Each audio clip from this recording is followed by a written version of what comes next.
नमस्कार। खेत खजाना में आपका स्वागत है। आज 10 अक्टूबर है और रविवार का दिन है। आज विशेष वीडियो का दिन है और विशेष वीडियो में आज चर्चा का विषय है कॉटन यानी नरमा और देसी कपास। शुरू बात करें इससे पहले आपसे वही विनम्र निवेदन कि आप इस चैनल को सब्सक्राइब कर लीजिए और सब्सक्राइब करने के साथ साथ बेल आइकॉन की घंटी जरूर दबाइए ताकि आपको हमारा आने वाला हर वीडियो सबसे पहले आपके मोबाइल पर मिल सके। आप लाइक और शेयर बहुत कर रहे हैं, इसके लिए आपका हृदय से आभार। नरमा की बात शुरू करते हैं। देखिए, देश में पहली बार नरमा की जो पोजीशन बन रही है, नरमा की भाव की दृष्टि जो पोजीशन बन रही है, वो शायद इससे पहले कभी नहीं देखी गई। पहली बार जब सीजन शुरू हो रहा है, अक्टूबर में 1 अक्टूबर से सीजन शुरू होता है और सीजन शुरू होने के साथ एमएसपी से 1000 से 1200 रुपये ऊपर भाव जब खुल रहे हैं तो ऐसा पहले कभी देखा नहीं गया है। इसके पीछे क्या कारण है? हाल ही में जो देश के कपास के जो विशेषज्ञ हैं, जानकार हैं, दिग्गज हैं, उन्होंने एक वेबिनार किया और वेबिनार में जो कुछ बातें निकल करके आई उनमें से कुछ एक बातें मैं आपसे शेयर कर रहा हूँ। सबसे बड़ी बात तो विशेषज्ञों का, जानकारों का ये मानना है कि पिछले साल की तुलना में पिछले साल 133 लाख हेक्टेयर के अंदर देश में नरमा कपास की बिजाई हुई, कॉटन की बिजाई हुई और इस बार जो है वो 125 लाख हेक्टेयर में हुई है, यानी लगभग 8 लाख हेक्टेयर की कमी आई है।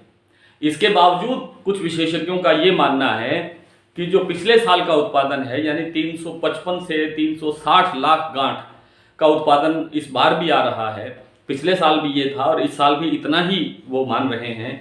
हालांकि मैं निजी रूप से, व्यक्तिगत रूप से मैं इस बात से सहमत नहीं हूँ, क्योंकि पूरे देश के अंदर कपास पर, नरमा पर संकट है।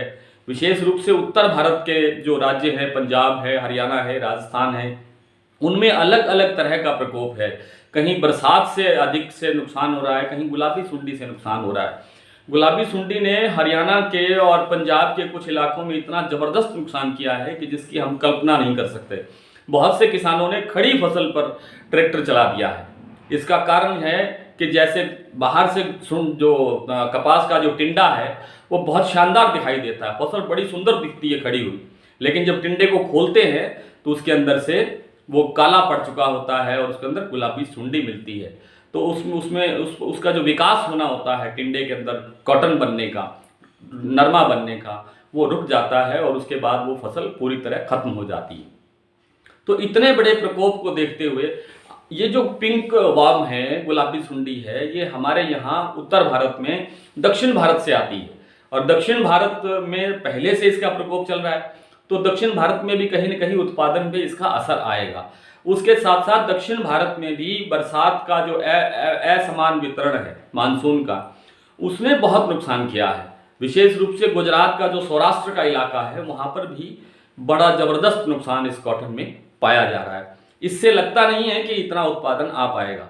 हालांकि जानकार ये कहते हैं कि 355 से 360 लाख गांठ उत्पादन होगा। मेरा व्यक्तिगत अनुमान ये है कि 300 लाख गांठ तक भी अगर पहुँच जाए तो गनीमत समझिए, अच्छी बात समझिए।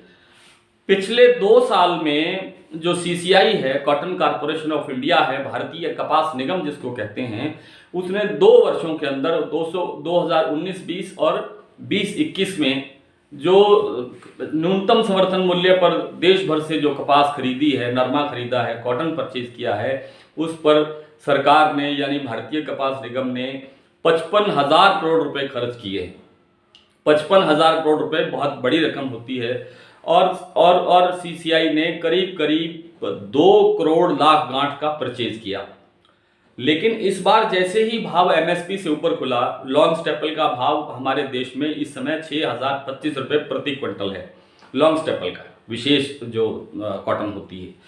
और इस बार जो भाव खुल रहा है वो 6,000 की बजाय 6,025 तो समर्थन मूल्य है, भाव ही 7,000 प्लस खुल रहा है। तो सीसीआई को बाजार में आने की ज़रूरत शायद ना पड़े। ये एक सरकार का ये बहुत बड़ी ये बचत हो गई है। और अगर आने की ज़रूरत पड़ेगी तो तब आने की ज़रूरत पड़ेगी जब नवंबर दिसंबर के अंदर पीक आवर होता है, पीक टाइम होता है आवक का, यानी आमद उस समय बहुत ज़्यादा होती है। 2 लाख गांठ के आसपास जब प्रतिदिन की आवक होगी तब ऐसा लगेगा कि शायद भाव पे थोड़ा दबाव आए और सीसीआई को भी परचेज करने के लिए आना पड़े। ये बहुत कम प्रतिशत में चांस हैं, कोई 1-2% चांस ऐसा है कि सीसीआई को आना पड़े। हालांकि दक्षिण भारत के तेलंगाना इलाके के अंदर ऐसा हो सकता है कि सीसीआई को थोड़ी बहुत बाजार में आकर के किसानों की मदद करनी पड़े, लेकिन ऐसी संभावना मैं बार बार कह रहा हूं बहुत क्षीण है, बहुत कमजोर है। तो जो अंतर्राष्ट्रीय बाजार में भारतीय कपास के साथ साथ दूसरी जो हमारी देसी कपास है, उन सब की जो डिमांड है वो बड़े अच्छे स्तर पर है, क्योंकि जो इंटरनेशनल एक्सचेंज है कपास की, उसके अंदर जो भाव में तेजी दिखाई जा रही है, उससे लगता है कि जितने भी कपास उत्पादक देश हैं उन सब में फसल का जो उत्पादन है, कपास का जो उत्पादन है, कॉटन का जो प्रोडक्शन है, उस पर बहुत बुरा असर पड़ रहा है, यानी शॉर्टेज बहुत आ रही है, विशेष रूप से अमेरिका में और चीन में भी, और दूसरे जो कपास उत्पादक देश हैं उनमें भी। इसलिए ऐसी संभावना है कि आने वाले समय के अंदर नरमा कपास के भाव में कोई दबाव देखने को नहीं मिलेगा। आवक बेशक बढ़ जाए, आज 60,000 की गांठ के आसपास आ रहा है पूरे उत्तर भारत के अंदर प्रतिदिन, लेकिन आने वाले समय में जब ये 2 लाख गांठ भी होगी तब भी मुझे नहीं लगता है कि दबाव किसी तरह का भाव के ऊपर आएगा। भाव इस बार यहाँ से जहाँ से अब जैसे विजयनगर की कल मंडी का मैंने जिक्र किया, 8,331 रुपये भाव था, गंगानगर में करीब 8,000 रुपये भाव था, और भी कई मंडियां ऐसी हैं जहां पर 8,000 रुपये के घरों के में भाव चल रहा है। लगभग सभी मंडियों में 8,000 के घरों में भाव है, तो ये भाव और आगे बढ़ सकता है।